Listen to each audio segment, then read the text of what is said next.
Hello everyone. Myself Dr. Vinita Rathore, Associate Professor of Zoology at SMB Government PG College, Nathdwara. Today in this video, we will learn about sedimentary nutrient cycle. In its part 1, we will discuss about phosphorus cycle. Sedimentary nutrient cycle या अवसादी पोषक चक्र. The biogeochemical cycles in which the major reservoir is the lithosphere and the elements released by weathering are called sedimentary nutrient cycle. अवसादी पोषक चक्र वे जैव रासायनिक चक्र हैं जिनमें मुख्य निचय कुंड अश्ममंडल होता है तथा इसमें पोषक तत्वों का चक्रीय भ्रमण होता है जिनका विशाल कुंड एवं लघु द्रव्य कुंड भूमि स्थित मृदा अथवा सागर व अन्य जलाशयों की तलहटी में पाया जाता है. In addition to oxygen, hydrogen, carbon dioxide and nitrogen, living organisms require at least 13 other elements like calcium, phosphorus, potassium, sodium, chlorine, sulfur, magnesium, iron, copper, manganese, iodine, cobalt and zinc. समस्त सजीवों को oxygen, hydrogen, carbon dioxide एवं nitrogen के अतिरिक्त 13 अन्य पोषक तत्वों यथा calcium, phosphorus, potassium, sodium, chlorine, sulphur, magnesium, iron, copper, manganese, iodine, cobalt तथा जिंक की आवश्यकता होती है. Traces of these elements are only required by living organisms, but the requirement of calcium and phosphorus is needed a bit more than other elements. सजीवों को इन पोषक तत्वों की अत्यंत सूक्ष्म मात्रा में आवश्यकता होती है, किंतु कैल्शियम तथा फास्फोरस की आवश्यकता अन्य तत्वों की अपेक्षाकृत अधिक मात्रा में होती है. Phosphorus is a constituent of nucleoproteins, phospholipids and skeleton. Calcium is needed for skeleton, shells, antlers and other organs. These elements are obtained from food, water, salt licks and grit taken into the stomach. जैविक तंत्र हेतु phosphorus एक अत्यंत महत्वपूर्ण तत्व होता है जो कि न्यूक्लिक अम्लों, फॉस्फोलिपिड्स एवं कंकाल का एक भाग होता है. कैल्शियम की आवश्यकता कंकाल, कवच, सींग एवं अन्य अंगों के निर्माण करने हेतु होती है. जीव इन तत्वों को भोजन, जल, नमक से भरी धरती को चाटकर एवं कंक्रीट को ग्रहण कर प्राप्त करते हैं. In sedimentary cycles, the main reservoirs are soil and rocks. The phosphorus and sulfur cycles are excellent examples of sedimentary cycles. Ecologically, both these elements are often important factors or limiting or controlling the abundance of organisms. अवसादी चक्रों का मुख्य निचय मृदा एवं चट्टानों में निहित रहता है. फास्फोरस एवं सल्फर चक्र अवसादी चक्र के श्रेष्ठ उदाहरण हैं. यह दोनों तत्व पारिस्थितिकी दृष्टि से भी अत्यंत महत्वपूर्ण होते हैं तथा उत्पादकता में अति सीमाकारी या नियंत्रणकारी बन जाते हैं. Now we will discuss about the first sedimentary cycle, which is the phosphorus cycle. The cycling of phosphorus between biotic and abiotic system is called phosphorus cycle. जैविक तथा अजैविक तंत्र के मध्य फास्फोरस के चक्रिक भ्रमण को फास्फोरस चक्र कहते हैं. As a basic constituent of nucleic acids, phospholipids and numerous phosphorylated compounds, phosphorus is one of the necessary and important constituent of protoplasm. It has been evaluated that the ratio of phosphorus to other elements in organisms is considerably greater than the ratio of phosphorus in the available and primary sources. Ecologically, phosphorus is very significant as it is the limiting or regulating element in productivity. Phosphorus एक महत्वपूर्ण तत्व है जो nucleic अम्लों, phospholipids एवं कई फॉस्फोरीकरण से संबंधित यौगिकों का मूल तत्व होता है, अर्थात जीव द्रव्य का एक आवश्यक घटक होता है। प्राणियों में फास्फोरस के अनुपात अन्य तत्वों के मात्रा से अपेक्षाकृत अधिक होता है। साथ ही यह उपलब्ध एवं प्राथमिक संपदा के अनुपात की अपेक्षा काफी अधिक होता है। पारिस्थितिकी दृष्टि से भी फास्फोरस एक महत्वपूर्ण तत्व है, क्योंकि यह उत्पादकता में अति सीमाकारी या नियंत्रणकारी बन जाता है। The reservoir of phosphorus is the rocks or the other deposits that have been formed in past geological ages. Phosphorus वायुमंडल में तो नहीं मिलता। इसके स्रोत पृथ्वी की चट्टान, शैल तथा अन्य ऐसे निक्षेप हैं जो पिछले भूवैज्ञानिक काल में निर्मित हुए हैं। Erosion and weathering of these reservoirs release phosphate to ecosystem. But in this process, much of the phosphate escapes into the sea, where the part of it is deposited in shallow sediments and part of it is lost to the deep sediments. Phosphorus युक्त चट्टानों पर अनेक अपरदन क्रियाएं यथा भौतिक, रासायनिक एवं जैविक क्रियाएं होती रहती हैं, जिनके फलस्वरूप फास्फोरस का अंश मृदा में मिलता रहता है और परितंत्रों को फॉस्फेट प्रदान करता रहता है। किंतु फॉस्फेट की अधिकांश मात्रा समुद्र में मिलती रहती है, जहां इसका कुछ भाग उथले अवसादों में निक्षेपित होता है तथा कुछ गंभीर अवसादों में विलीन हो जाता है। फास्फोरस का यह अंश लगभग नष्ट हो जाता है तथा चक्र में पुनः सम्मिलित नहीं हो पाता। Terrestrial and aquatic plants take inorganic phosphate as orthophosphate ions through their roots. स्थलीय एवं जलीय पादप मृदा से फास्फोरस को ऑर्थोफॉस्फेट के रूप में मूल रोमों द्वारा अवशोषित करते हैं। In plants, it is incorporated into protoplasmic components like DNA, RNA, AMP, ATP, GDP, NADP, phospholipid, etc. पादपों द्वारा फास्फोरस से जीव द्रव्य के अवयवों जैसे DNA, RNA, AMP, ATP, GDP, NADP, phospholipids इत्यादि के निर्माण और जैव रासायनिक क्रियाओं में उपयोग में लिया जाता है। This phosphorus is transferred to herbivores and carnivores through food chain.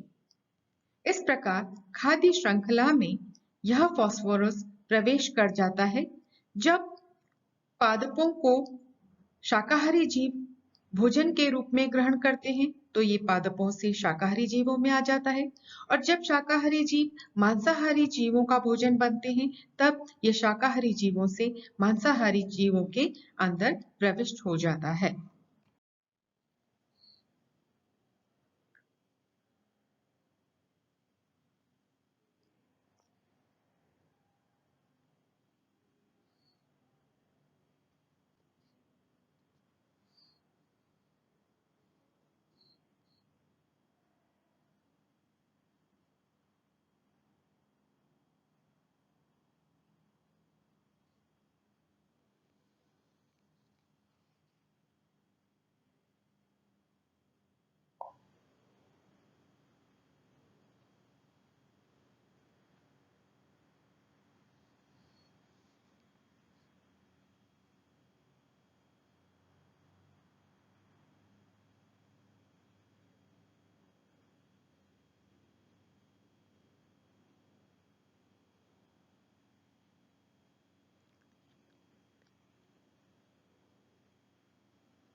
खाद्य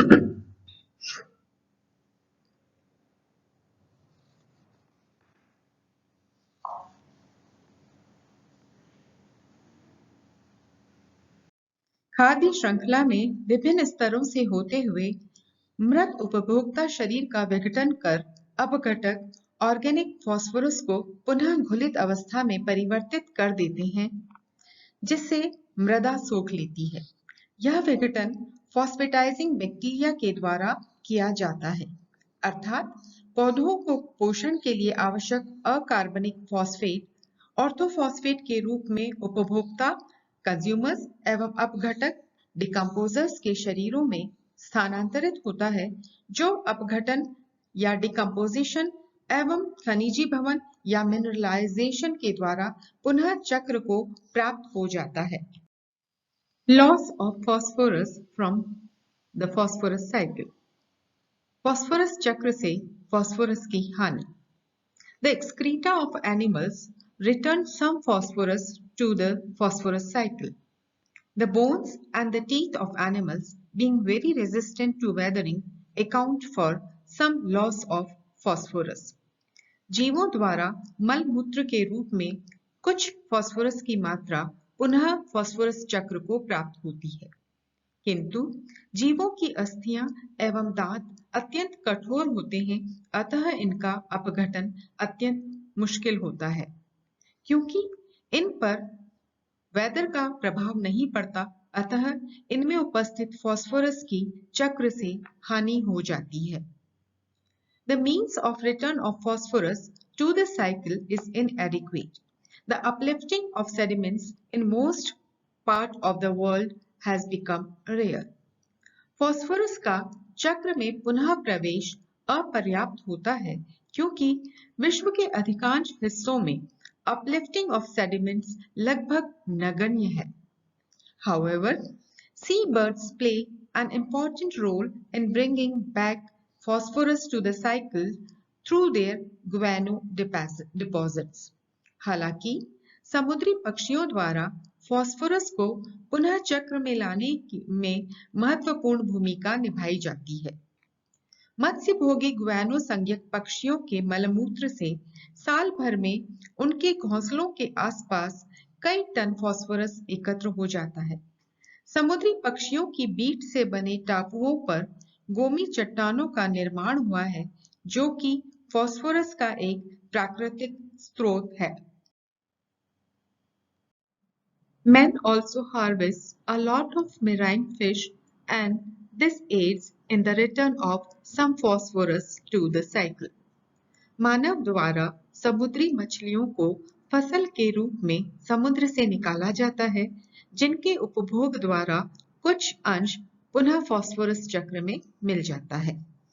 A study of phosphorus cycle reveals that the return of phosphate to the cycle is inadequate to compensate the loss.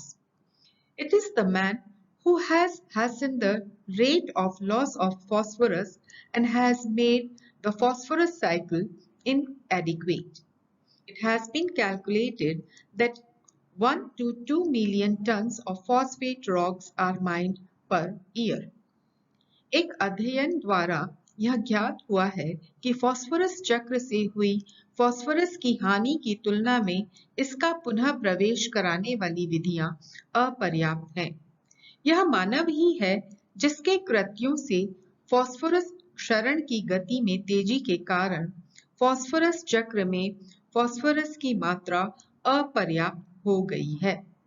यह अनुमान है कि प्रति वर्ष 10 से 20 lakh ton की मात्रा में फॉस्फेट चट्टानों का खनन किया जा रहा है। But most of it is washed away and lost.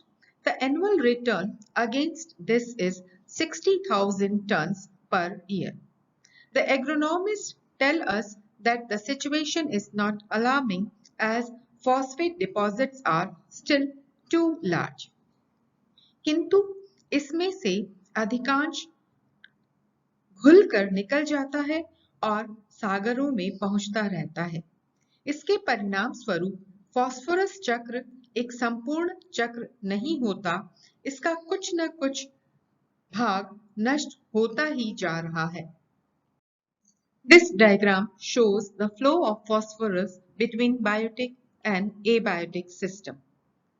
In the center, we can see that phosphate rocks and the guano deposits and the fossil bones deposits are the main source of the phosphorus in the environment. This phosphorus, due to erosion and weathering, dissolved and forms dissolved phosphates. These dissolved phosphates are taken up by plant through their roots and then they synthesize their protoplasm and thus the phosphate is incorporated in the protoplasm of plants.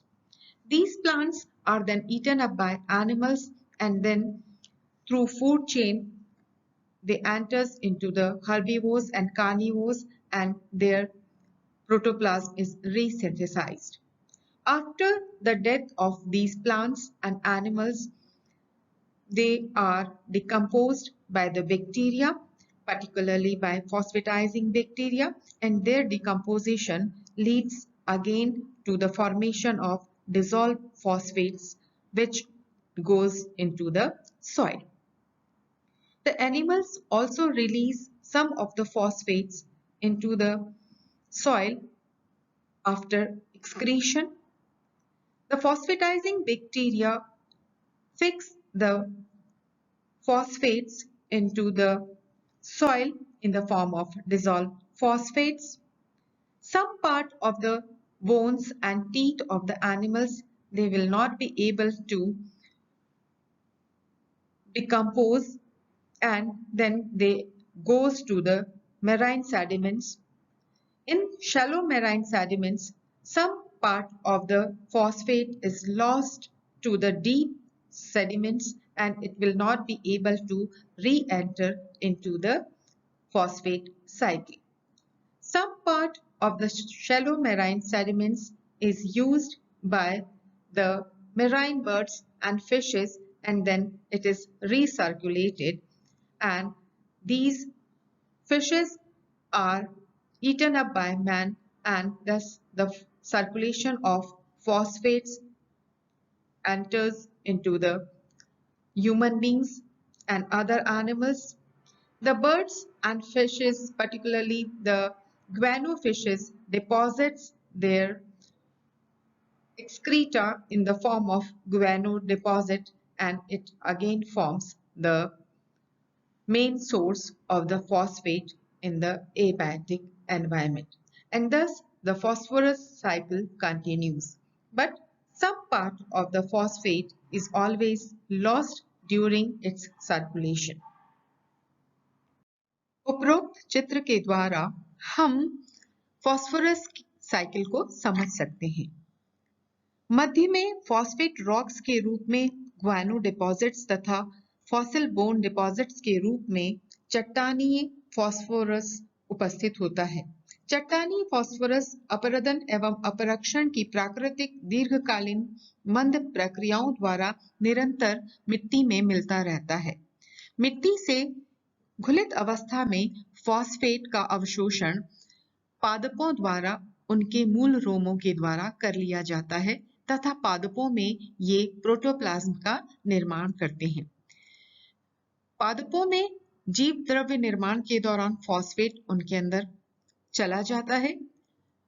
फिर इन पादपों को जब शाकाहारी एवं मांसाहारी जीवों के द्वारा क्रमिक रूप से ग्रहण किया जाता है भोजन के रूप में खाद्य श्रृंखला में, तो यह फॉस्फोरस पादपों से होता हुआ शाकाहारी जीवों एवं मांसाहारी जीवों में प्रविष्ट हो जाता है। पादपों और जंतुओं की मृत्यु के पश्चात इनका डिकम्पोजिशन होता है और इस डिकम्पोजिशन के द्वारा ये पुनः घुलित रूप से मृदा में मिल जाता है। इस डिकम्पोजिशन को करने के लिए एक विशेष प्रकार के फॉस्फेटाइजिंग बैक्टीरिया मृदा में उपस्थित होते हैं जो इनका विघटन कर पुनः फॉस्फोरस को मृदा में मिला देते हैं। जंतुओं द्वारा मलमूत्र का निष्कासन किया जाता है जिसमें भी कुछ मात्रा में फॉस्फोरस उपस्थित होता है तथा यह डिसॉल्व फॉर्म में पुनः मृदा में मिल जाता है। जंतुओं की कुछ अस्थियां और दांत क्योंकि कठोर होते हैं, जिनका क्षरण बहुत मुश्किल होता है, अतः यह जाकर के समुद्र के तल में जाकर के जमा हो जाते हैं। समुद्र के तल से जब ये गहराई में चले जाते हैं तो इनका लॉस फास्फोरस चक्र से हो जाता है। जो उथले समुद्र के सेडिमेंट्स में फास्फोरस की मात्रा उपस्थित होती है, इसका उपभोग समुद्री पक्षियों द्वारा और समुद्री मछलियों के द्वारा कर लिया जाता है। समुद्री मछलियां और समुद्री पक्षियों के द्वारा फास्फोरस का पुनः चक्रण किया जाता है और इन मछलियों का उपभोग भोजन के रूप में विभिन्न समुद्री जीवों के द्वारा तथा मानव के द्वारा भी कर लिया जाता है और पुनः यह फास्फोरस चक्र में सम्मिलित हो जाता है। समुद्री पक्षियों के द्वारा ग्वेनो डिपॉजिट्स कर लिए जाते हैं, जिसके फलस्वरूप ये पुनः एक मध्य में इसका स्रोत बना देते हैं और इस तरह से फास्फोरस का चक्र निरंतर चलता रहता है। किंतु फिर भी हम फास्फोरस चक्र को एक पूर्ण चक्र नहीं मानते, क्योंकि इसकी कुछ न कुछ मात्रा का निरंतर क्षरण होता रहता है। So with this we complete the phosphorus cycle. In the next part of the sedimentary cycle, we will discuss sulfur cycle. Thank you.